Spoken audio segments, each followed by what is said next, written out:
بسم الله الرحمن الرحيم إن الحمد لله نحمده ونستعينه ونؤمن به ونتوكل عليه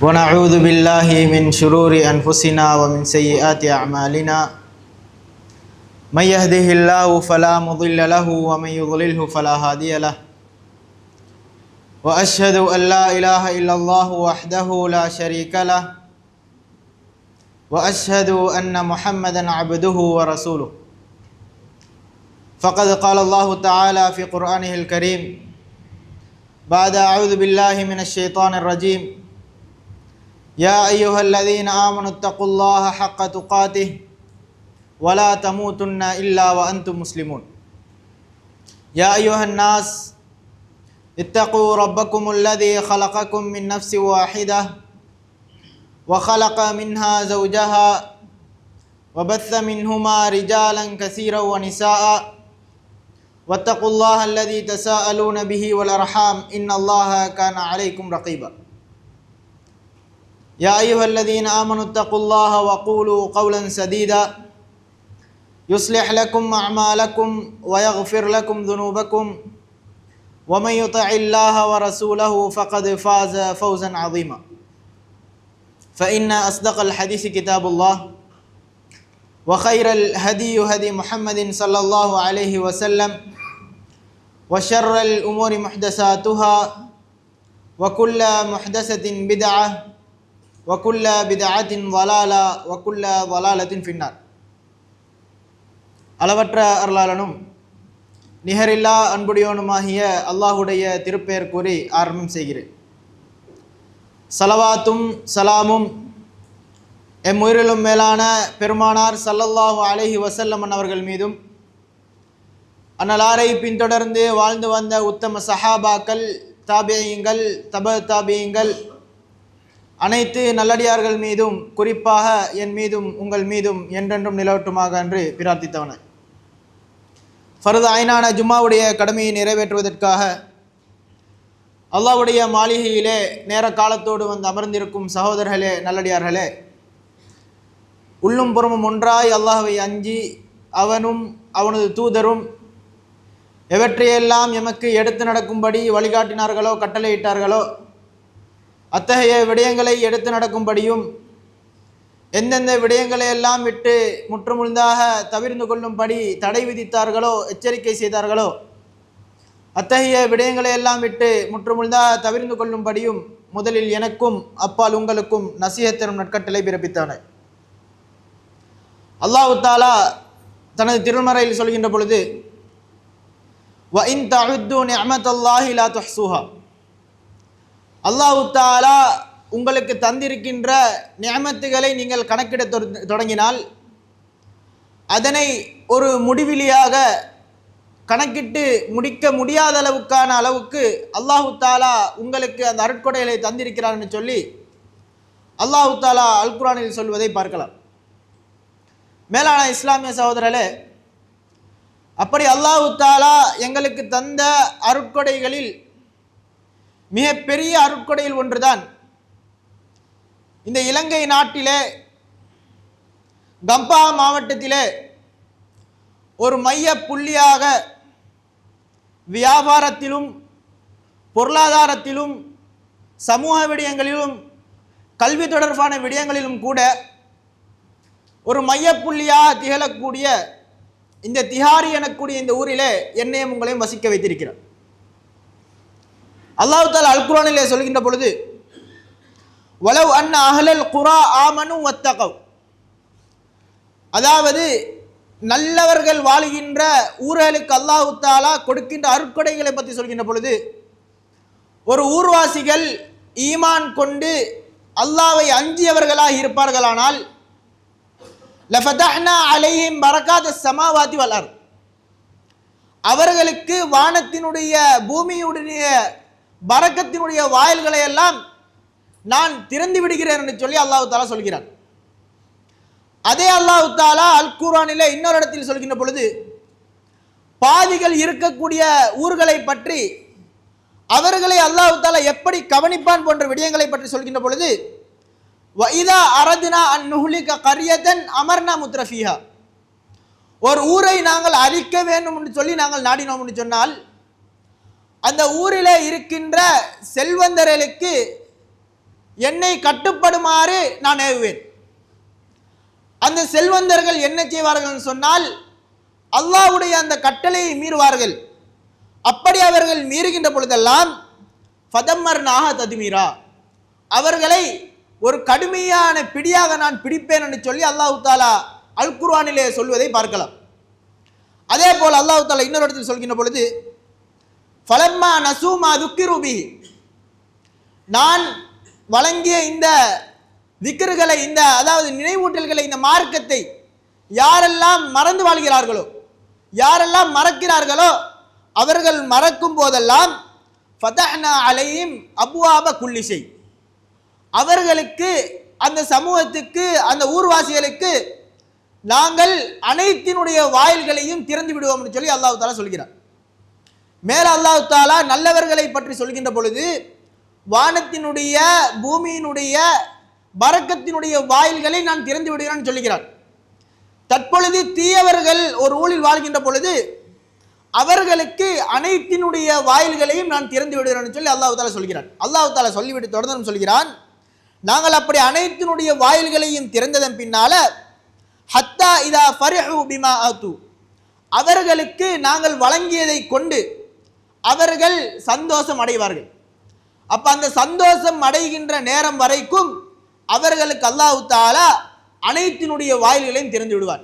அவர்கள் பொருளாதாரத்தில் செழிப்பாக காணப்படுவார்கள். அந்த ஊர்வாசிகள் ஏனைய விடயங்களில், சமூக விடயங்களில் முன்னேற்றம் என்ற நினைப்பில் ஒரு நிலையில் அவர்கள் இருப்பார்கள். அப்ப இப்படியாப்பட்ட அனைத்தினுடைய வாயில்களையும் நாங்கள் திறந்து கொடுப்போம். எதுவரைக்கும் என்று சொன்னால், அவர்கள் அனைத்தையும் அனுபவித்துக் கொண்டு சந்தோஷப்படுகின்ற வரைக்கும் அவர்களுக்கு நாங்கள் திறந்து கொடுப்போம். அதற்கு பின்னால் நாங்கள் என்ன செய்வோம் சொன்னால், அவர்களை ஒரே பிடியாக நாங்கள் பிடித்துக் கொள்வோம் என்று சொல்லி அல்லாஹ் தஆலா பாவிகள் வாழக்கூடிய ஊர்களை எப்படி அவன் கையாள்வான் என்ற விடயத்தை அல் குர்ஆனில் சொல்கிறார். மேலான இஸ்லாமிய சகோதரர்களே, அந்த அடிப்படையிலே ஒரு ஊர் முன்னேற்றத்தை நோக்கி செல்ல வேண்டும் என்றிருந்தால், ஒரு ஊர் வளர்ச்சியை நோக்கி செல்ல வேண்டும் என்றிருந்தால், அந்த ஊரில் இருக்கின்ற சமூகம் ஒழுக்கமிக்க சமூகமாக உருவாக்கப்பட வேண்டும். அந்த ஊரில் இருக்கின்ற சமூகம் ஒரு முன்மாதிரி மிக்க சமூகமாக மாற வேண்டிய ஒரு நிலை இருக்கின்றது. மேலான இஸ்லாமிய சகோதரர்களே, நாங்கள் வரலாறுகளை படிக்கின்ற பொழுது, இஸ்லாமிய வரலாறுகளை படிக்கின்ற பொழுது, நபியவர்கள் வாழ்ந்த அந்த காலத்துக்கு முற்பட்ட காலத்தை, நபித்துவம் கிடைத்த அந்த காலத்தை பற்றி நாங்கள் சொல்கின்ற பொழுது ஜாஹிலியா காலம் என்று சொல்லுவோம். மடமையர்கள் வாழ்ந்த ஒரு காலம் என்று சொல்லுவோம். மேலான இஸ்லாமிய சகோதரர்கள், அந்த காலத்தில் வாழ்ந்தவர்கள் மடமையார்களா என்று எங்களுடைய அறிவின் ரீதியாக நாங்கள் பார்த்தோம் என்று சொன்னால் இல்லை என்று தான் சொல்லுவோம். ஏனென்றால் அப்போது வாழ்ந்தவர்கள் இலக்கண ரீதியாக, இலக்கிய ரீதியாக கவிதைகளை வகுக்கக்கூடிய விடயத்தில் அவர்கள் முன்னேற்றமாக காணப்பட்டார்கள். அவர்களுடைய கல்வி அறிவுகள் ஒரு முன்னேற்றமான அறிவுடைய வளர்ச்சியாக காணப்பட்டது. அவர்கள் போர் சூழல்களில் எப்படி தந்திரமான விடயங்களை கையாள வேண்டும் என்ற நுட்பங்களை அவர்கள் தெரிந்து வைத்திருந்தார்கள். அதே போல பாலைவனத்தில் பயணிக்கின்ற பொழுது நட்சத்திரத்தை பார்த்து திசைகளை எப்படி கண்டுபிடிக்க வேண்டும் போன்ற விடயங்களை எல்லாம் அறிந்து வைத்திருந்த அறிவாளிகள் வாழ்ந்த ஒரு காலம். ஆனால் நாங்கள் சொல்கின்ற பொழுது மடமையர்கள் வாழ்ந்த காலம்னு சொல்கிறோம். அல்லாஹ் தஆலா அல் குர்ஆனில் இந்த சமூகத்தை பற்றி சொல்கின்ற போது சொல்கிறான், அதாவது இந்த சமூகம் நரகத்தினுடைய விளிம்பிலே இருந்ததுன்னு சொல்கிறான். நீங்கள் நரகத்தினுடைய விளிம்பிலே இருக்கின்ற பொழுது உங்களை நாங்கள் மீட்டெடுத்தோம்னு சொல்லி அல்லாஹ் தஆலா சொல்கிறான். காரணம் என்னவென்றால், ஒரு ஊரில் எப்போது ஒழுக்கம் இல்லாமல் போகிறதோ, ஒரு சமுதாயத்தில் எப்போது ஒழுக்கம் வீழ்ச்சியை நோக்கி செல்கிறதோ, அந்த ஊர் எவ்வளவு அறிவாளிகளை கொண்டிருந்தாலும், எவ்வளவு பெரிய படித்த மேதைகளை கொண்டிருந்தாலும், அந்த ஊர் ஒழுக்க ரீதியாக வீழ்ச்சியை அடைகின்ற பொழுது ஒட்டுமொத்தமாக அந்த ஊரே வீழ்ச்சியை நோக்கி செல்கிறது என்ற விடயத்தை நாங்கள் தெளிவாக புரிந்து கொள்ள வேண்டும். அல்லாஹ் தஆலா அந்த சமுதாயத்தை, மடமையில் இருந்த அந்த சமுதாயத்தை, ஒழுக்க ரீதியாக பின்னடைவை சந்தித்திருந்த, விபச்சாரத்தை அனுமதியாக்கி கொண்டு, பெண்களை ஆபாசமான முறையில் பார்த்து கொண்டு, ஹராத்திலும் மதுவிலும் சூதுவிலும் மூழ்கி இருந்த அந்த சமுதாயத்தை அல்லாஹ் தஆலா மீட்டி எடுப்பதற்கு முதலாவதாக அருளிய வசனம் என்னவென்று சொன்னால் இக்ரா, நீங்கள் ஓதுவீராக, படிப்பீராக, வாசிப்பீராக. எப்படி என்று சொன்னால் பிஸ்மி ரப்பிக்கல்லதி ஹலக், உங்களை படைத்த இறைவனுடைய பெயரை கொண்டு நீங்கள் ஓதுவீராக, உங்களை படைத்த இறைவனுடைய பெயரை கொண்டு நீங்கள் படிப்பீராக. இந்த விடயத்தை தான் அல்லாஹ் தஆலா ஒரு சமுதாயத்தை மடமையிலிருந்து, ஒரு சமுதாயத்தை ஒழுக்கமில்லாத நிலையிலிருந்து ஒழுக்கமான ஒரு நிலைக்கு மாற்றி ஒட்டுமொத்த உலக சமுதாயத்துக்கும் முன்மாதிரியான ஒரு சமுதாயமாக மாற்றுவதற்கு முதலாவதாக அருளிய வசனத்தை நாங்கள் பார்க்கக்கூடியதாக இருக்கின்றது. மேலான இஸ்லாமிய சகோதரர்களே, அந்த அடிப்படையில் ஒரு சமுதாயம் ஒழுக்கமிக்க சமுதாயமாக மாற வேண்டும் என்று சொன்னால் அவர்கள் கல்வியை படிப்பதை போன்று கல்வியோடு சேர்ந்த மார்க்க விடயங்களையும் அவர்கள் கற்றுக்கொள்ள வேண்டிய அவசியம் இருக்கின்றது. இன்றைக்கு இந்த ரெண்டு விஷயத்தையும் படிப்பதற்கு ஒரு ஊருக்கு முக்கியமாக திகழக்கூடிய இரண்டு இடங்கள் எதுன்னு பார்த்தோம்னு சொன்னால், ஒன்று பாடசாலை, அடுத்தது பள்ளிவாசல். ஒரு ஊரில் இந்த இரண்டு மையங்களும் சீர்திருத்தப்பட்டு விட்டது என்று சொன்னால் அந்த ஊர் ஒரு செழிப்பான ஊராக மாறுவதை எங்களால் பார்க்கலாம். மேலான இஸ்லாமிய சகோதரர்களே, இன்றைக்கு பாடசாலைகளில் கல்விகளை கொடுக்கிறோம். பாடசாலைகளில் படித்து ஓலவெல்ல ஏலவெல்ல நல்ல ரிசல்ட்ஸ் எடுக்கக்கூடிய மாணவர்கள் வெளியாகிறார்கள். அந்த மாணவர்கள் எங்களுடைய ஊரில் இருந்து பல்கலைக்கழகங்களுக்கு சென்று அங்கே பெரிய பட்டதாரிகளாக மாறி ஊருக்கு இப்படியாப்பட்ட பட்டதாரிகள், இப்படியாப்பட்ட கல்விமான்கள் இருக்கிறார்கள் என்று சொல்கின்ற அளவுக்கு ஒரு பெருமையை நாங்கள் உண்டாக்கி கொண்டிருக்கிறோம். மேலான இஸ்லாமிய சகோதரர்களே, ஆனால் இவ்வளவு நடந்தும் ஒரு இடத்தில் ஒழுக்க ரீதியான வீழ்ச்சிகள் வந்தது என்று சொன்னால் அந்த சமுதாயம் முழுமையாக பாதிக்கப்பட்டுவிடும். இன்றைக்கு எங்களுடைய பாடசாலைகள் கல்வியை வழங்குகின்ற அளவுக்கு ஒழுக்கத்தை கொடுக்கின்றதா என்று கேட்டால் உண்மையிலேயே அதிகமான ஆசிரியர்கள், பாடசாலையில் இருக்கக்கூடிய அதிபர்கள் தங்களால் முடிந்த முயற்சிகளை கொடுக்கிறார்கள், குறை சொல்வதற்கல்ல. ஆனால் ஒரு சில இடங்களில் சில தவறுகள் நடக்கின்றது. இந்த தியாரியுடைய ஊரை நாங்கள் எடுத்து பார்த்தோம்னு சொன்னால் கிட்டத்தட்ட 5 அல்லது 6 பாடசாலைகள் இருக்கின்றது. சில பாடசாலைகள் பிரைமரி செக்ஷன் மட்டும், சில பாடசாலைகள் ஓ லெவல் வரைக்கும், சில பாடசாலைகள் ஏ லெவல் வரைக்கும் இருக்கின்றது. அதில் பெரும்பான்மையான பாடசாலைகள் இஸ்லாமிய பாடசாலைகள். அப்போ இப்படியாப்பட்ட ஒரு சூழ்நிலையில் நாங்கள் உருவாக்கின்ற சமுதாயம் எப்படியாப்பட்ட சமுதாயமாக உருவாக வேண்டும்? நாங்கள் நினைச்சிடக்கூடாது, நான் ஒரு ஆசிரியராக வகுப்புக்குள்ளே போகிற நேரம் வகுப்பில் இருக்கின்ற மாணவர்கள் எல்லாம் எழும்பி நின்று சலாம் சொல்லி உள்ளே அழைக்கிறார்கள், இதை நாங்கள் மரியாதைன்னு நினைச்சிடப்படாது. அதே போல அசெம்பிளி நடக்கின்ற பொழுது மாணவர்கள் அமைதியாக இருக்கிறார்கள், இது அந்த மாணவர்களுடைய ஒழுக்கம், அவர்கள் எங்களுக்கு தருகின்ற மரியாதைன்னு நாங்கள் நினைத்து விடக்கூடாது. அதே போல ஒரு மாணவர்கள் கதைத்து கொண்டிருக்கின்ற பொழுது ஒரு ஆசிரியர் ஒரு வகுப்புக்குள்ளே போறாருன்னு சொன்னால் மாணவர்கள் அமைதி ஆயிடுவாங்க. இதை நாங்கள் முழுமையாக ஒழுக்கம், அவர்கள் எங்களுக்கு தருகின்ற மரியாதைன்னு நாங்கள் நினைத்து விடக்கூடாது. சில நேரங்களில் இந்த செயற்பாடுகள் ஆசிரியர்கள் மீது இருக்கின்ற பயத்தின் காரணமாகவும் நடக்கலாம். முழுமையான ஒழுக்கத்தின் காரணமாக நடக்காவிட்டாலும் ஆசிரியர்கள் மீது இருக்கின்ற பயத்தின் காரணமாக நடக்கலாம். ஆனால் எப்போது பாடசாலைகளில் நாங்கள் முழுமையான இஸ்லாத்தை நுழைக்கிறோமோ, முழுமையாக இஸ்லாமிய விழுமியங்களை நாங்கள் கடைபிடிக்க ஆரம்பிக்கிறோமோ, அப்போது அந்த பாடசாலை சமூகம் இந்த ஊரினுடைய முன்னேற்றத்தை நோக்கி ஒழுக்கமிக்க சமூகமாக உருவாவதை காணலாம். அல்லாஹ்வுடைய தூதர் ஸல்லல்லாஹு அலைஹி வஸல்லம் சொல்கின்ற பொழுது, இன்னமா புஇஸ்து லியுதம்மிம மகாரிமல் அஹ்லாக், நான் உங்களுக்கு அனுப்பப்பட்டதற்கான காரணமெல்லாம் நட்பண்புகளை பூரணப்படுத்துவதற்காக. அப்ப இஸ்லாமிய மார்க்கம் என்பது இந்த சமுதாயத்துக்கு நட்பண்புகளை பூரணப்படுத்துவதற்காக அனுப்பப்பட்ட ஒரு மார்க்கம். அப்ப இவ்வளவு அழகான நட்பண்புகளை பூரணப்படுத்தி ஒரு சிறந்த சமுதாயத்தை உண்டாக்கக்கூடிய ஒரு மார்க்கத்தை எங்களுடைய கைகளில் வைத்துக்கொண்டு எங்களுடைய பாடசாலைகளுடைய பெயர்களை இஸ்லாமிய பாடசாலைகள் என்று வைத்துக்கொண்டு அந்த பாடசாலைக்குள் அந்நிய கலாச்சாரங்களை, அந்நிய சீரழிவுகளை நாங்கள் உட்படுத்துகிறோம் என்று சொன்னால் அந்த பாடசாலை ஒருபோதும் முன்னேற்றத்தை நோக்கி செல்ல முடியாது என்பதை நாங்கள் தெளிவாக புரிந்து கொள்ள வேண்டும். இது நான் யாரையும் தனிப்பட்ட முறையில் குறை சொல்வதற்கோ அல்லது இந்த ஊரை விமர்சிக்கணும் என்ற நோக்கத்திலே சொல்லல். பேசப்படுகின்ற விடயங்கள் இந்த ஊரினுடைய முன்னேற்றத்தை நோக்கி செல்வதற்கான வழிகளை காட்டிக் கொடுக்க வேண்டும் நோக்கத்தில் பேசப்படுறது. மேலான இஸ்லாமிய சகோதரர்களே, இன்றைக்கு இஸ்லாமிய பாடசாலைகள் என்று இன்றைக்கு நாடு ரீதியாக இருக்கின்ற எல்லா இஸ்லாமிய பாடசாலைகள், அல்லாஹ் தஆலா அருள் புரிந்த சில பாடசாலைகளை தவிர எல்லா பாடசாலைகளிலும் நடக்கக்கூடிய மிகப்பெரிய தவறு என்னவென்று சொன்னால் இந்த இசை போன்ற விடயங்கள். சில வாப்பமார் வீட்டில் பிள்ளைகளை ஹராங்கள் இல்லாமல், ஹராத்தோட கலப்படம் இல்லாமல் மார்க்கத்தை சொல்லி கொடுத்து அழகான முறையில் வளர்த்துட்டு அவர்கள் பாடசாலையில் கொண்டு போய் சேர்த்ததன் பின்னால அந்த பாடசாலையினுடைய கலாச்சாரத்தினால அந்த பிள்ளைகள் சீரழிந்து செல்வதை நாங்கள் கண்ணுடாக பார்த்து கொண்டிருக்கிறோம். பாடசாலைகளில் ஃபங்க்ஷன்கள், ஏதாவது ஒரு நிகழ்வுகள் ஒன்று வந்துவிட்டால் இசை இல்லாத ஒரு நிகழ்வை ஏற்பாடு செய்ய முடியாத நிலைக்கு எங்களுடைய சமூகம் அதில் எடிக்ட் ஆகி இருக்குது. மேலான இஸ்லாமிய சகோதரர்களே, எத்தனை தந்தைமார்கள் தெரியுமா இந்த விடயத்தை பற்றி நினைத்து கவலைப்படுகிறார்கள். நான் வீட்டில் என்ன பிள்ளைக்கு ஒரு பாட்டை கூட கேட்கறதுக்கு, ஒரு சினிமா பாடலை கூட நான் கேட்க வச்சதில்லை. ஆனால் பாடசாலையில் வைத்து அந்த பாடசாலையில் இருக்கக்கூடிய நிர்வாகிகளோ யாராவது ஒருவர் அவர்கள் இப்படியாப்பட்ட பாவமான காரியங்களை செய்கின்ற பொழுது அந்த பிள்ளை வளர்ந்து வருகின்ற பிள்ளை ஒரு சமூகமே சேர்ந்து இந்த விடயத்தை செய்கிறது என்று சொன்னால் அது அனுமதிக்கப்பட்ட அங்கீகரிக்கப்பட்ட ஒரு விடயமாக தான் இருக்க வேண்டும் என்று நினைத்து அந்த பிள்ளையும் அந்த பக்கத்தை நோக்கி மாறி செல்வதை நாங்கள் பார்த்து கொண்டிருக்கிறோம். மேலான இஸ்லாமிய சகோதரர்களே, இன்றைக்கு பாடசாலைகளில் இஸ்லாமிய மார்க்கம் என்பது சில சந்தர்ப்பங்களில் மழுங்கி வருவதை பார்க்கும். பாடசாலையில் ஹராமான விடயங்கள் நுழைவிக்கப்படுது, அது சர்வசாதாரணமாக மாறிவிட்டது. பாடசாலையில் அஜ்னமி மாரமி பேணப்படாமல் இருக்குது, அது சர்வசாதாரணமாக மாறிவிட்டது. இன்றைக்கி சில ஆசிரியர்கள் வகுப்புக்குள்ளே போய் அவங்க தமாஷா நினைச்சி ஜோக்கா நினைச்சி சில விஷயங்களை செய்கிறாங்க. ஒரு மாணவனை ஒரு மாணவியை வச்சு குழப்புறார் ஒரு ஆசிரியர், அந்த வகுப்பில் இருக்கின்ற ஏனைய மாணவர்கள் குழப்புறாங்க. ஆனால் அது வளர்ந்து வளர்ந்து வளர்ந்து அந்த மாணவனுடைய உள்ளத்திலும் ஒரு இச்சையை ஏற்படுத்தி விடுகிறது என்பதை நாங்கள் சிந்திக்க மறக்கிறோம்.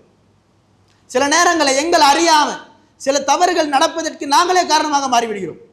மேலான இஸ்லாமிய சகோதரர்களே, இப்படியாப்பட்ட பாவங்கள் நடக்கக்கூடிய ஒரு சூழ்நிலையில் ஒரு மாணவன் இஸ்லாமிய மார்க்கத்தை கடைபிடித்து அவன் கரண்டை காலுக்கு மேலால ஆடை அணிந்து போனால் அது பாடசாலையில் தவிர்க்கப்படுது, பாடசாலைகளில் தடுக்கப்படுது.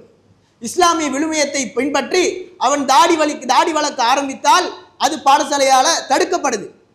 அப்போ இப்படியாப்பட்ட விடயங்கள் பாடசாலை மட்டமாக ஒரு ஊரினுடைய முன்னேற்றத்துக்காக நாங்கள் கல்வியை கொடுத்து முன்னேற்றலாம் நினைத்தாலும் நாங்கள் அறியாமல் விடுகின்ற சில தவறுகள் ஒரு முன்னேற்றத்துக்கு தடையாக இருக்கின்றது என்பதை நாங்கள் தெளிவாக புரிந்து கொள்ள வேண்டும்.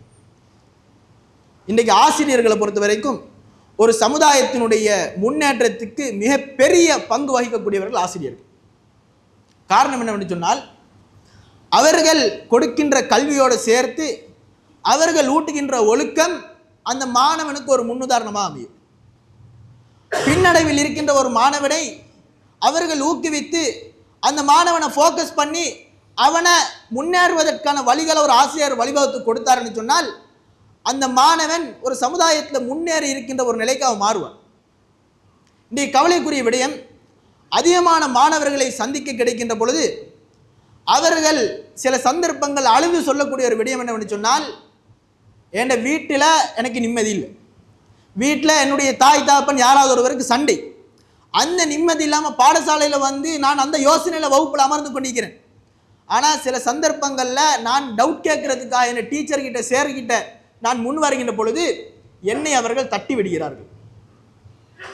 ஏன்னு சொன்னால் இன்றைக்கு அதிகமான ஆசிரியர்கள் அவர்களுடைய வெற்றியாக நினைக்கிற விஷயம் என்னவென்று சொன்னால் வகுப்புல முன்னிலையில் இருக்கக்கூடிய ஒரு மாணவனை வளர்த்து விடுறது தான் அவர்களுடைய வெற்றின்னு நினைத்து கொண்டிருக்கிறார். இதுவல்ல சகோதரர்கள் வெற்றி. வகுப்புல பின்தங்கி இருக்கக்கூடிய ஒரு மாணவனை அவனை ஸ்பெஷலாக கவனித்து அவனுக்குரிய வழிகாட்டல்களை கொடுத்து அவன் எந்த காரணத்தினால் பின்னடைவை சந்திக்கிறான் என்று பார்த்து அதற்குரிய தீர்வுகளை செய்து கொடுத்து அவனை ஒரு முன்னிலைக்கு கொண்டு வருவது தான் ஒரு உண்மையான ஆசிரியர் இருக்கக்கூடிய வெற்றி. எனவே இப்படியாப்பட்ட விடயத்தை நாங்கள் கவனித்தோம்னு சொன்னால் ஒரு சமுதாயத்தினுடைய முன்னேற்றத்துக்காக ஒரு ஊரினுடைய முன்னேற்றத்துக்காக அதிகமாக பங்கு வகிக்கக்கூடியது ஒரு பாடசாலை. ஆனால் அந்த பாடசாலைகள் எப்போது மார்க்க விடயத்தில் அவர்கள் கோட்டையை விடுகிறார்களோ அப்போது அந்த ஊர் வீழ்ச்சியை நோக்கி சென்று கொண்டு இருக்கும் என்பதை நாங்கள் மறந்துவிடக்கூடாது. மேலான இஸ்லாமிய சகோதரர்கள், அதே போல ஒரு ஊரிலே மையமாக இருக்கக்கூடிய இன்னொரு பகுதி தான் பள்ளிவாசல்கள். இன்றைக்கி சமுதாயத்தால் பொதுவாக பள்ளிவாசல்கள்னு சொன்னால் கிழமையில் ஒருக்கா ஜும்மாவுக்கு போகிறதுக்கு வருவாங்க. 5 நேர தொழுகையில் தொழுவதற்கான ஒரு மையமாக பள்ளிவாசல்கள் நினைத்து கொண்டிருக்கிறார்கள். சரிதான், தொழுவதற்கான ஒரு இடம் பள்ளிவாசல்கள். அதே போல வருடத்தில் ஒருக்கா நோன்பு வந்து விட்டால் எங்களுடைய ஃபித்ராக்களை கொடுப்பதற்குரிய ஒரு இடம் பள்ளிவாசல் நினைக்கிறோம். இந்த விடயங்களை நினைத்த நாம் ஒரு சமுதாயத்தினுடைய முன்னேற்றத்துக்கான மையப்புள்ளியாக பள்ளிவாசல்கள் அமைய வேண்டும் என்பதை அதிகமாக மறந்து விடுகிறோம். பள்ளிவாசல்கள் பாடசாலைகளோடு இணைந்து அவர்கள் ஒரே கோட்டில் பயணிக்க ஆரம்பித்து விட்டார்கள் சொன்னால் அந்த சமுதாயம் ஒரு சிறந்த சமுதாயத்தை உருவாக்குவதற்கான வழிகளை அமைத்துக் கொள்ளும். அல்லாஹ்வுடைய தூதர் ஸல்லல்லாஹு அலைஹி வஸல்லம் அவருடைய அந்த காலத்தை எடுத்து பார்த்தோம்னு சொன்னால் பள்ளிவாசல்கள் ஈமானை அதிகரிப்பதற்கான ஆன்மீக மையமாகவும் அதே போல கல்வியை வளர்த்துவதற்கான கல்வியுடைய மையமாகவும் திகழ்ந்தது. சமூகத்தினுடைய விடயங்களை கலந்தாலோசிப்பதற்கான சமூகத்தை முன்னேற்றுவதற்கான ஒரு நிறுவனமாகவும் பள்ளிவாசல்கள் திகழ்ந்தன. இந்த தியாரியுடைய ஊரை எடுத்துக்கொண்டால் பல பள்ளிவாசல் இருக்கின்றது. எங்களுக்குள்ள கருத்து ரீதியான விடயங்கள் வேறுபாடுகள் இருக்கலாம். குர்ஆனை நாங்கள் புரிந்தது ஒரு வாயா இருக்கலாம், அவர்கள் புரிந்தது ஒரு வாயா இருக்கலாம். சில நேரங்களில் பித்அத் என்ற விடயங்களில் மாறுபாடுகள் ஏற்படலாம். ஆனால் எங்களுக்கு வேறுபாடுகள் வருகின்ற விடயத்தை நாங்கள் விட்டுவிட்டு எங்களுக்கு உடன்பாடான விடயங்களில் நாங்கள் ஒன்று சேர்ந்தோம்னு சொன்னால் இந்த ஊரினுடைய முன்னேற்றத்துக்காக எங்களால் ஒன்று சேர்ந்து பயணிக்க முடியும். நாங்கள் பித்அத்துடைய விடயங்களை ஒதுக்குறோம்னு சொல்லி அவங்கள்ட்ட போய் பித்அத்தோட சேர வேண்டும்னு நான் சொல்லலை. எந்தெந்த விடயங்களில் ஒதுங்குகிறோமோ அது அல்லாத இந்த ஊரினுடைய முன்னேற்றத்துக்கான வழிகளில் எல்லா பள்ளிகளும் ஒன்று சேர்ந்தோம்னு சொன்னால் இந்த ஊரை முன்னேற்றி கொண்டு போகலாம். அதற்கு முதலாவதாக ஒரு ஊரில் இருக்க வேண்டிய மிக முக்கியமான விடயம் ஒற்றுமையான விடயம். ஊரில் இருக்கின்ற எல்லாரும் ஒற்றுமையாக இருக்க வேண்டும். இந்த ஊரில் பெரும்பான்மையாக முஸ்லிம் மக்கள் வாழ்ந்து கொண்டிருக்கிறோம். சில அந்நிய மத மக்களும் வாழ்ந்து கொண்டிருக்கிறார்கள். ஆனால் இந்த இடத்திலே நாங்கள் சமூக ரீதியாக ஒன்று சேர்ந்து செல்ல வேண்டிய இடங்களில் ஒன்று சேர்ந்து இஸ்லாத்துக்கு மாறுபடாத வகையில் சென்றோம்னு சொன்னால் இந்த ஊரை முன்னேற்றுவதற்கான எங்களுடைய பங்குகளை எங்களால் கொடுக்க முடியும். அல்லாஹ்வுடைய தூதர் ஸல்லல்லாஹு அலைஹி வஸல்லம் அவர்கள் மக்கால இருந்து ஹிஜ்ரத் செஞ்சு மதீனாவுக்கு வராங்க. மதீனாவுக்கு வந்ததன் பின்னால அல்லாஹ்வுடைய தூதருடைய நுட்பத்தை பாருங்கள். ஒரு ஊர், ஒரு அரசியல் மையம் அல்லது ஒரு கிராமம் முன்னேற வேண்டும் என்றால் எப்படியாப்பட்ட விடயங்களை கையாள வேண்டும் என்பதை அவர்கள் தெளிவாக தெரிந்து வைத்திருக்கிறார்கள். முதலாவதாக வந்ததன் பின்னால அல்லாஹ்வுடைய தூதர் ஸல்லல்லாஹு அலைஹி வஸல்லம் அவர்கள் ஒரு நிர்வாக மையமாகவும் ஆன்மீகத்தை வளர்ப்பதற்காகவும் அல்லாஹ்வை நினைவுபடுத்துவதற்காகவும் சமூக விடயங்களை முன்னெடுத்து செல்லுவதற்காகவும் ஒரு பள்ளிவாசலை நிறுவினார். இரண்டாவது கட்டமாக அந்த ஊரில் இருந்து ஹிஜ்ரத் செய்து வந்த நபித்தோழர்களோடு மதீனாவிலே இருந்த அன்சாரிகளுக்கும் இடையில் ஒற்றுமையை ஏற்படுத்தினார். இந்த ஒற்றுமை ஒரு சமுதாயத்தில் கட்டாயமாக இருக்க வேண்டும். இன்றைக்கி எங்களோட சமுதாயத்தில் இந்த ஊருன்னு மட்டும் சொல்லல, பொதுவாக இலங்கை மட்டத்தில் எந்த ஊர் எடுத்துக்கொண்டாலும் இந்த ஊர்வாசிகள் வெளியூர்வாசிகள் என்ற சில வேறுபாடுகள் சில சந்தர்ப்பங்களில் வெளிப்படும். பொதுவாக நாங்கள் ஒற்றுமையாக இருந்தாலும் சில சந்தர்ப்பங்களில் சில ஆலோசனைகள் நாங்கள் எடுத்து முன்வைக்கின்ற பொழுது ஊர்வாசியினுடைய ஆலோசனை எடுபடவில்லை, வெளியூரிலிருந்து வந்தவனுடைய ஆலோசனை எடுபடுகிறது சொல்கின்ற பொழுது சில நேரங்களில் ஷைத்தான் அந்த இடத்துல வந்து உள்ளத்தில் ஒரு பொறாமை ஏற்படுத்தி விடுவார்.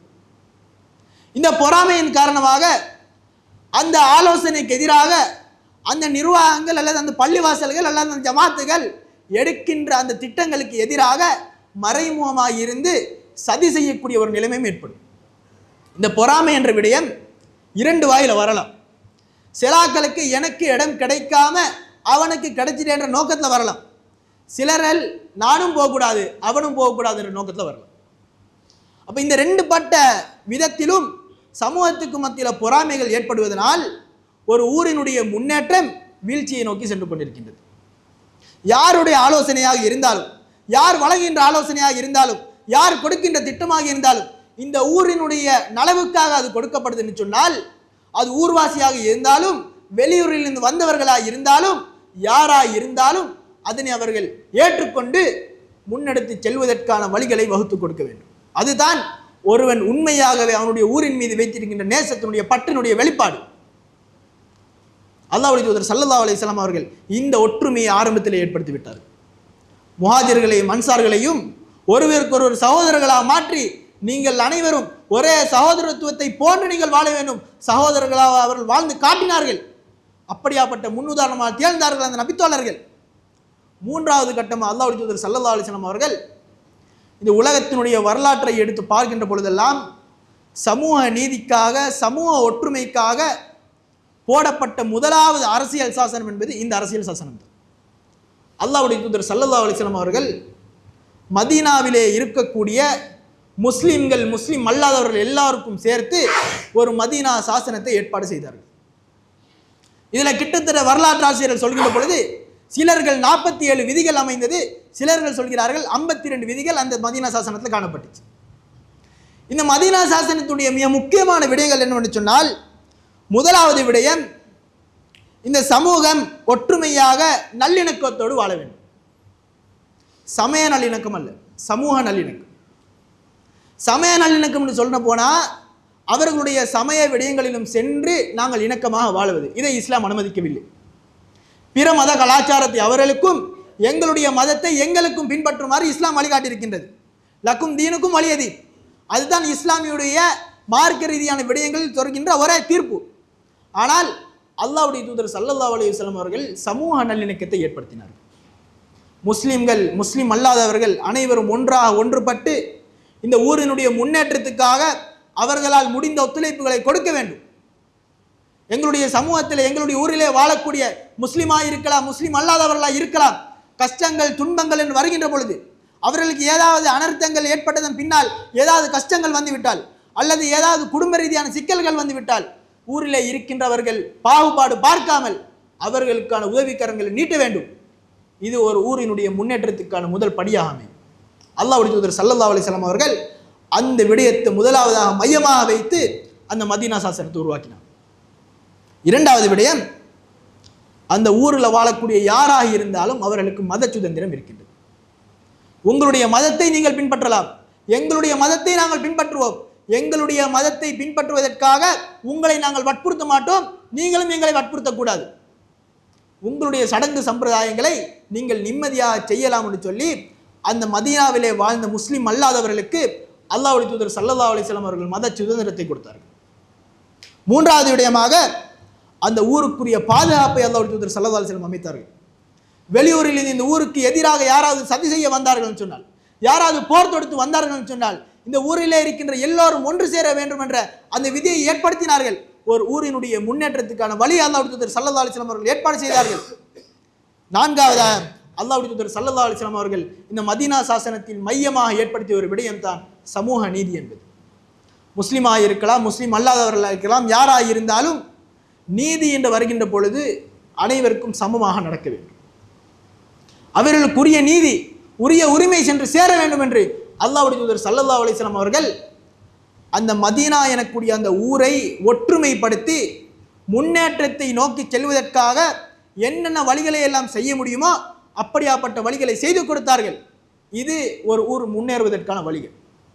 இதையெல்லாம் விட்டுவிட்டு எங்களுக்குள்ள பிரிவினைகளை ஏற்படுத்தி கொண்டு எங்களுக்குள்ள நாங்கள் உடன்பாடு அல்லாத விடயங்களில் ஒன்றுபடாமல் உடன்பாடு உள்ள விடயங்களில் ஒன்றுபடாமல் இருந்தோம் என்று சொன்னால் எங்களுடைய ஊர் ஒரு போதும் முன்னேற்றத்தை நோக்கி செல்ல முடியாது. இந்த விடயத்தை நாங்கள் தெளிவாக புரிந்து கொள்ள வேண்டும். மேலான இஸ்லாமிய சகோதரர்களே, அதே போல இந்த ஊருக்கு அல்லாஹ் தஆலா தந்திருக்கின்ற மிக முக்கியமான ஒரு அருட்கொடை என்னவென்று சொன்னால் பொருளாதார வசதிகளை தந்திருக்கிறோம். என்னோட ஊரில் பார்த்தோம்னு சொன்னால் பில்டிங்கள் ஏறிக்கொண்டே போகுது. நாம் நினைச்சிடப்படாது பில்டிங் ஏறிட்டு போகிறது ஊரினுடைய முன்னேற்றம் என்று சொல்லி. ஆரம்பத்தில் சொன்னதை போல ஒழுக்கம் இல்லை என்று சொன்னால் ஒரு ஊர் எப்படியாப்பட்ட பொருளாதார ரீதியில் முன்னேற்றம் அடைந்தாலும் ஒழுக்கத்தில் வீழ்ச்சி அடைந்தார்கள் சொன்னால் அந்த ஒட்டுமொத்த ஊருமே வீழ்ச்சி அடைந்து விடும். ஆனால் அல்லாஹ் தஆலா எங்களுக்கு தந்திருக்கின்ற மிக முக்கியமான ஒரு அருட்கொடை என்னன்னு சொன்னால் இந்த பொருளாதார வசதியை தந்திருக்கிறேன். இன்றைக்கி எங்களோட ஊரில் ஏதாவது டோர்னமெண்ட் மேட்ச்கள் ஏற்பாடு செய்கிறாங்கன்னு சொன்னால் அல்லாது ஏதாவது ஒரு விழாக்கள் ஏதாவது நிகழ்வுகள் ஏற்பாடு செய்கிறாங்கன்னு சொன்னால் இந்த ஊரில் இருக்கக்கூடிய தனவந்தர்கள் தாராளமாக அதுக்கு முன் வந்து தங்களால் முடிந்த அளவிலான தர்மங்களை செய்கிறார்கள். ஆனால் இந்த ஊரில் கல்வி தொடர்பான விடயங்களுக்கு, இந்த ஊரில் மார்க்க ரீதியான விடயங்களுக்கு, இந்த ஊரில் பள்ளியுடைய கட்டிடம் தொடர்பான விடயங்களுக்கு எப்படியாப்பட்டவர்கள் உதவி செய்கிறார்கள் பார்த்தால் பெரும்பாலும் பொருளாதார வசதி அல்லாஹ் தஆலா கொடுத்தவர்களில் மிக குறைவானவர்களே இதற்குரிய ஒத்துழைப்புகளை கொடுக்கிறார்கள். கிரிக்கெட் மேட்சுக்கு எங்களால் முடிந்த அளவு ஒத்துழைப்பு கொடுக்குறோம். ஃபுட்பால் டோர்னமெண்ட்டுகளுக்கு முடிந்த அளவுக்கு நாங்கள் ஒத்துழைப்பு கொடுக்குறோம். ஏதாவது நிகழ்வுகள் பாடசாலையில் ஏற்பாடு செய்கிறாங்கன்னா முடிந்த அளவு ஒத்துழைப்புகளை கொடுக்குறோம். நான் தவறுன்னு சொல்லலை. ஆனால் இந்த ஊருடைய முன்னேற்றம் எந்த கல்வியில் அமைந்திருக்கின்றதோ அந்த கல்வி தொடர்பான விடயத்தில் நாங்கள் பின்னடைவை நோக்கி கொண்டிருக்கிறோம். அல்ஹம்துலில்லாஹ்னு சொல்லி இந்த திஹாரியுடைய ஊர் பெரும்பாலும் கல்வி தொடர்பான விடயங்களில் சில திட்டங்களை கொண்டு வராங்க. ஆனாலும் சில சந்தர்ப்பங்கள் அந்த திட்டங்களை நடைமுறைப்படுத்துவதற்கு பொருளாதாரம் அவர்களை தடை செய்கிறது. எனவே மேலான இஸ்லாமிய சகோதரர்களே, அல்லாஹ் தஆலா தந்திருக்கின்ற மிகப்பெரிய அருட்கொடை இந்த ஊரை முன்னேற்றி கொண்டு போவதற்காக எங்களால் முடிந்த அளவுக்கு கல்வி தொடர்பான விடயங்களுக்கு நாங்கள் ஒத்துழைப்புகளை கொடுக்க வேண்டும். அதே போல ஒரு ஊரினுடைய முன்னேற்றத்துக்கு மிக முக்கியமான ஒரு புள்ளியாக இருப்பது தான் இந்த ஊரினுடைய இளைஞர்கள். இன்றைய சமுதாயத்தில் வாழக்கூடிய இளைஞர்கள் எடுத்து பார்த்தோம் சொன்னால், உண்மையிலேயே ஒரு ஊரினுடைய வீழ்ச்சிக்கு மிக முக்கியமான காரணமாக அமையக்கூடியவர்களாக இந்த இளைஞர்கள் மாறிக்கொண்டிருக்கிறார்கள். எங்கு பார்த்தாலும் அனாச்சாரங்களில் ஈடுபட்டு கொண்டு, எங்கு பார்த்தாலும் ஒரு பெண்ணோடு திரிந்து கொண்டு, அல்லது எங்கு பார்த்தாலும் போதைக்கு அடிமைப்பட்டு கொண்டு எங்களுடைய சமுதாயத்தில் இளைஞர்கள் திரிந்து கொண்டிருப்பதை பார்க்கலாம். இந்த இளமை பருவம் என்பது அல்லாஹ் தஆலா தருகின்ற மிக பெரிய அருட்கொடை. அல்லாஹ்வுடைய தூதர் ஸல்லல்லாஹு அலைஹி வஸல்லம் சொல்கின்ற பொழுது சொன்னார்கள், சபஅத்துன் யுதில்லுஹுமுல்லாஹு ஃபீ ظில்லிஹி யௌம லா ظில்லுன் இல்லா ظில்லு. எந்த ஒரு நிழலுமே இல்லாத அந்த நேரத்தில், மஹ்ஷருடைய மைதானத்தில் யாருடைய நிழலுமே இல்லாத அந்த நேரத்தில், அல்லாஹ்வுடைய அர்ஷினுடைய நிலையை தவிர எந்த ஒரு நிழலுமே இல்லாத அந்த நேரத்தில் 7 கூட்டத்துக்கு அல்லாஹ் தஆலாவுடைய அர்ஷினுடைய நிழலை கொடுப்பான். அதில் ஒரு கூட்டம் யார் என்று சொன்னால், ஷாபுன் நஷஅ ஃபீ இபாதத்தில்லாஹ். ஒரு இளைஞன் தன்னுடைய இளமை பருவத்தை அல்லாஹ்வுடைய பாதையில் செலவழித்தது. இந்த மார்க்கத்துக்காக, இந்த தீனுக்காக தன்னுடைய இளமை பருவத்தை செலவழித்த இளைஞர்கள் அல்லாஹ்வுடைய அர்ஷினுடைய நிலை அந்த நேரத்தில் பெற்றுக்கொள்வார்கள் சொல்லி அல்லாஹ் தஆலா சொல்கிறார்.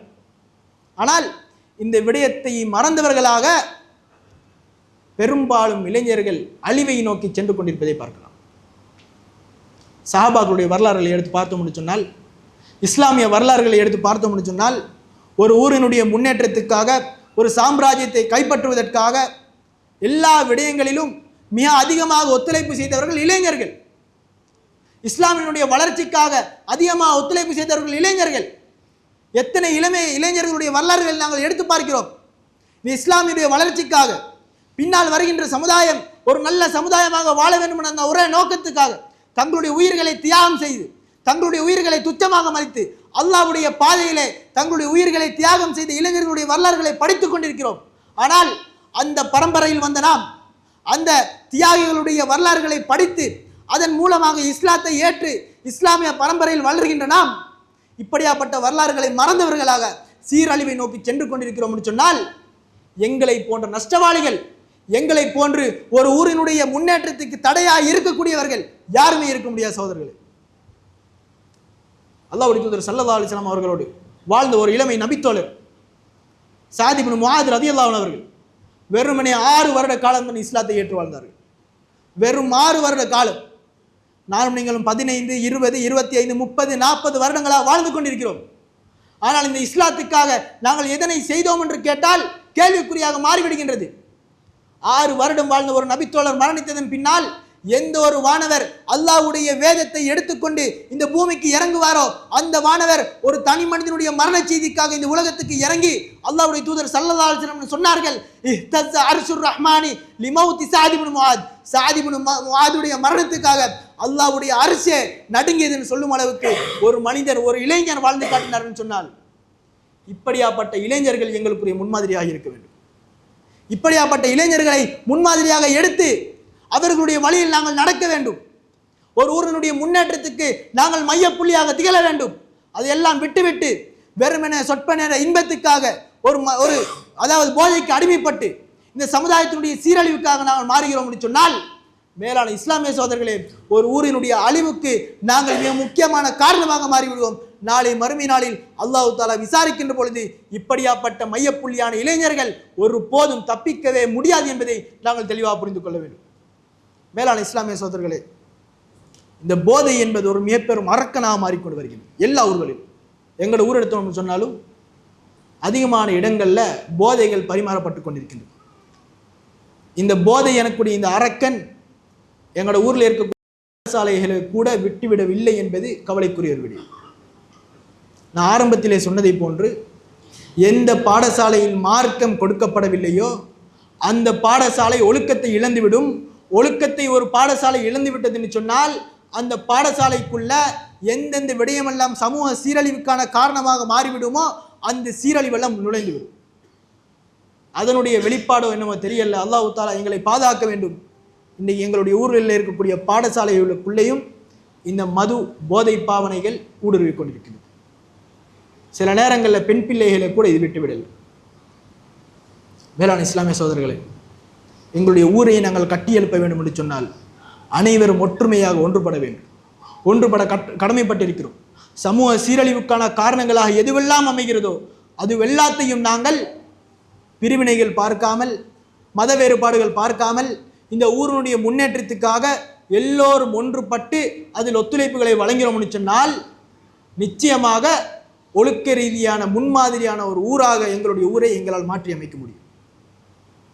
ஒரு காலத்தில் இந்த ஏரியாவில் இருக்கக்கூடிய சில கடைகளில் கவலையான ஒரு விடயம், சில கடைகளில் அந்த மஞ்சள் பேக்கெட்லேயும் நீல பேக்கெட்லேயும் மறைச்சி கொடுத்துட்டீங்க ஒரு வகையான போதைப் பொருள், குழி என்று சொல்லுவாங்க. இன்றைக்கு அதே கடைக்குள்ளே போய் பார்த்தோம்னு சொன்னால் தைரியமாக பொட்டியை தூக்கி மேலே வச்சு எடுத்து கொடுத்து கொண்டிருக்கிறார்கள். ஆனால் நானாக இருந்தாலும் நீங்களாக இருந்தாலும் அந்த கடைக்கு போய் பொருட்களை வாங்கிவிட்டு வருகின்ற பொழுது அதனை தடுக்க முடியலை. இப்படி கொடுக்க வேண்டாம்னு தட்டி கேட்க முடியலை. காரணம் என்னவென்று சொன்னால் எங்களுடைய சமுதாயம் எங்களுடைய ஊருக்குள்ள இன்னும் ஒற்றுமைப்படவில்லை என்ற காரணத்தினால ஒரு விடயத்தை தைரியமாக எங்களால் கேட்க முடியாத ஒரு நிலை இருக்கின்றது. யாரோ ஒருவன் வாங்கி போடுகிறான், யாரோ ஒருவன் தான் போடுறான், யாரோ தான் பாவிக்கிறான் விட்டுவிட முடியாது. என்னுடைய உங்களுடைய வீட்டிலே இருக்கக்கூடியவர்கள் இன்றோ நாளையோ அதற்கு அடிமைப்பட்டு விட மாட்டார்கள் என்ற அளவுக்கு எத்தனை பேருக்கு உத்தரவாதம் இருக்கின்றது. வேளாண் இஸ்லாமிய சகோதரர்களே, ஊரினுடைய முன்னேற்றம் என்று சொல்கின்ற பொழுது முதலாவதாக எங்களிலிருந்து நாங்கள் ஆரம்பிக்க வேண்டும். என்னால் என்ன பங்களிப்போலே ஒரு ஊருக்கு செய்ய முடியும், இந்த ஊரினுடைய முன்னேற்றத்துக்கு என்னால் என்னென்ன பங்களிப்பு எல்லாம் செய்ய முடியும் என்று நாங்கள் நினைத்தோம் என்று சொன்னால், அதற்குரிய படிமுறைகளை நாங்கள் மேற்கொண்டோம் என்று சொன்னால் எல்லோருமாக ஒன்றுபட்டு இதற்குரிய முன்னேற்றத்துக்குரிய வழிகளை எங்களால் செய்ய முடியும். எங்களுடைய ஊரில் இருக்கக்கூடிய பள்ளிவாசல்கள் எல்லாம் ஒன்றுபட்டு இந்த ஊரினுடைய முன்னேற்றத்துக்கான சில திட்டங்களை மேற்கொள்ள வேண்டும். இந்த ஊரினுடைய அழிவுக்காக, இந்த ஊரினுடைய சீரழிவுக்காக யார் யாரெல்லாம் காரணமாக இருக்கிறார்களோ, யார் யாரெல்லாம் காரணம் கருத்தாக இனங்காணப்படுகிறார்களோ, யாரெல்லாம் போதை விற்பனை செய்கிறார்களோ, யாரெல்லாம் போதனை பாவனை செய்கிறார்களோ, இப்படியாப்பட்டவர்களுக்கு எங்களுடைய பள்ளி நிர்வாகங்கள், எங்களுடைய மஹல்லாக்கள் ஒருபோதும் அவர்களுடைய இக்காவுடைய விடயத்தை முன்னெடுத்து செய்ய முடியாது.